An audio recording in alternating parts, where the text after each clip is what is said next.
The main character in today's story of abandoned Bulgaria is this underground bunker, but it is only a small part of the entire complex that surrounds it. Before we explore the place, I will go back in history to tell you some interesting facts. For this purpose, I have prepared some archival footage in which I want to tell you about the power of the Bulgarian army in the past.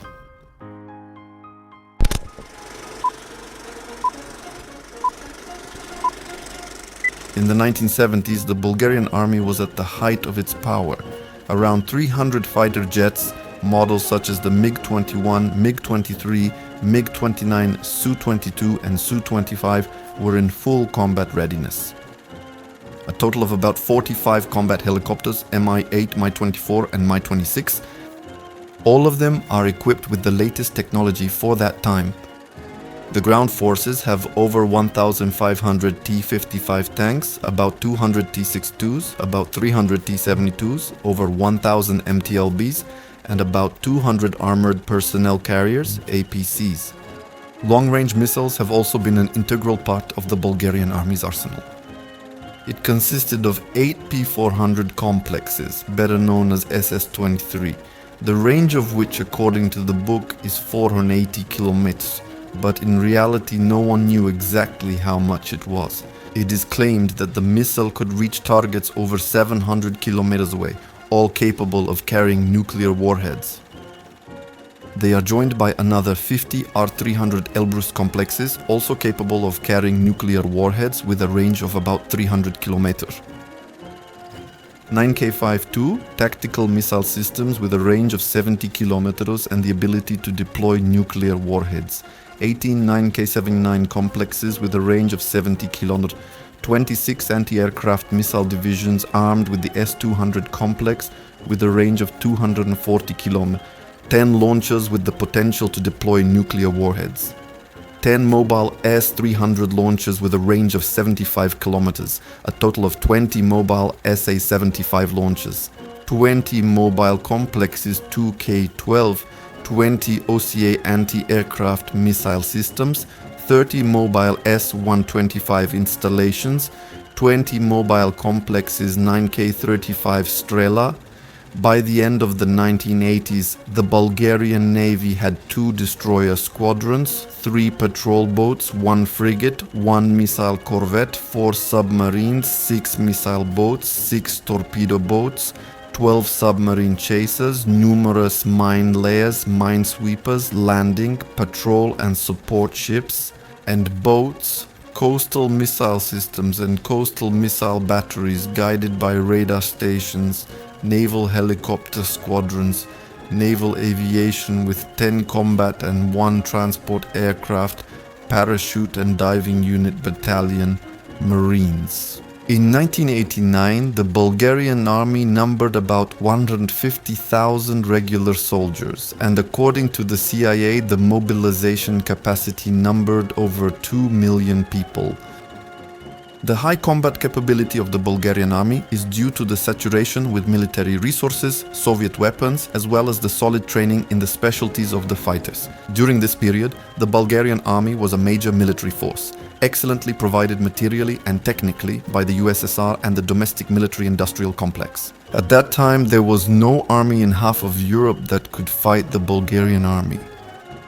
The armament is the most modern in the Balkans, and the period between 1944 and 1990 is the best in terms of resource provision in the history of the Bulgarian army. As a border of the Warsaw Pact and especially as a country bordering 2 NATO member states, Bulgaria was given a huge amount of weaponry free of charge by the USSR. These are just some of the official data. I'm telling you all this so you can get an idea of the scale and power that Bulgaria had. So much dry theory and nostalgia for the past. Let's now see the remains of the former secret nuclear weapons storage base. According to the information I gathered from the internet about this site and from what I was able to see on site, several things become clear. The entire complex consisted of 2 zones, a residential and a military part. The base lacks number markings, like most units in the country, which suggests that it may have been secret. The residential area looks extremely well organized. We see several apartment blocks, a place where they had something resembling a bar, a cafeteria, or just a restaurant. Numerous warehouses, garages, service rooms, and many small buildings of various types. In addition to having a transformer station, the base had the ability to operate completely autonomously thanks to huge diesel generators. Of course, they are missing. We also discovered the presence of stables in which animals were probably raised. I assume it was intended for consumption by the people at the base. Since the soldiers were with their entire families, they also had many different types of entertainment. I mentioned one of them, but the other one makes an even greater impression. They had a movie theater with a stage at their disposal, where in addition to films they presented various concerts and plays.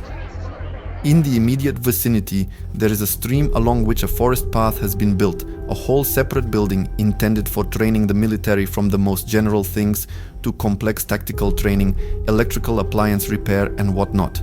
Doctors, offices, gyms and much more.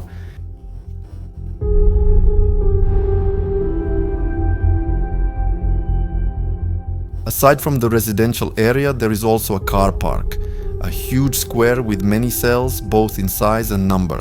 And it is clearly visible where the large trucks were parked and where smaller vehicles.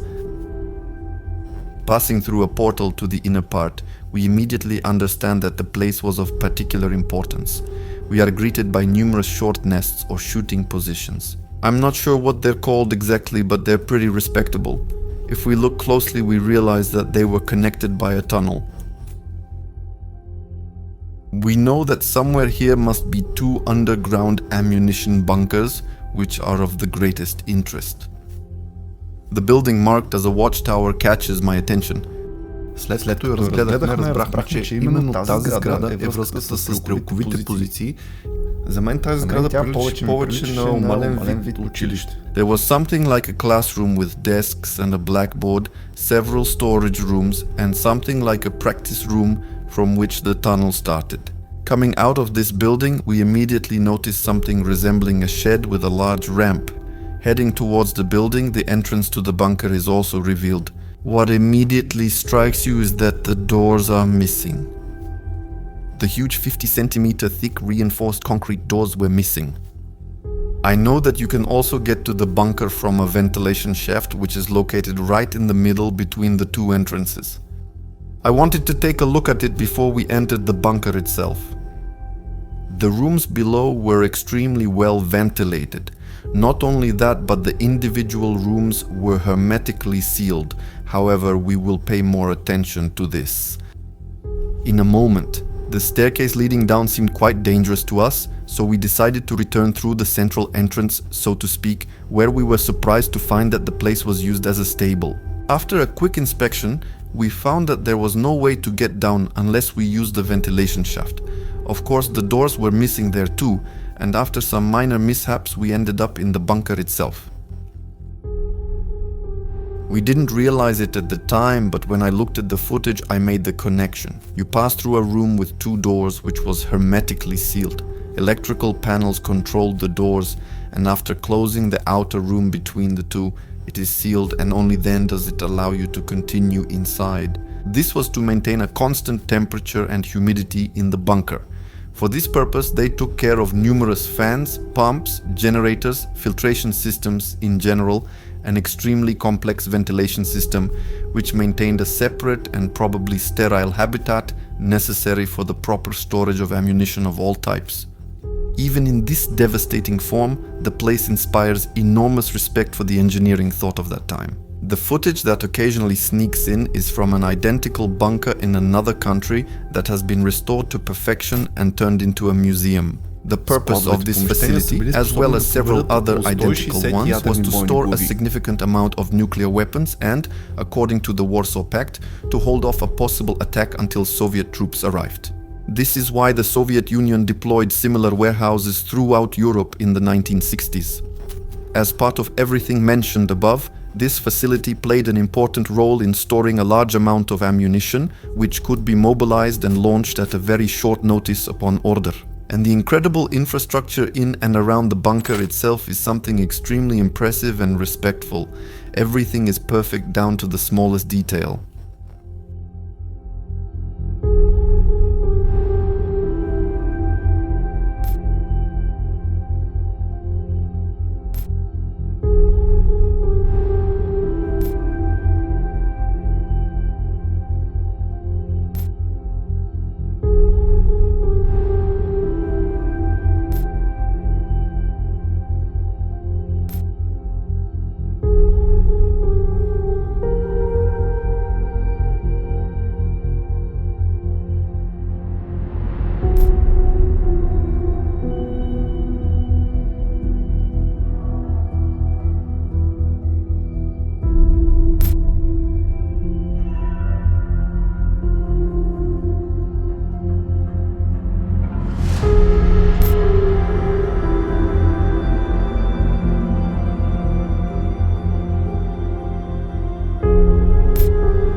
Something that particularly impressed me was the fact that all these years, most of the buildings were in extremely good condition.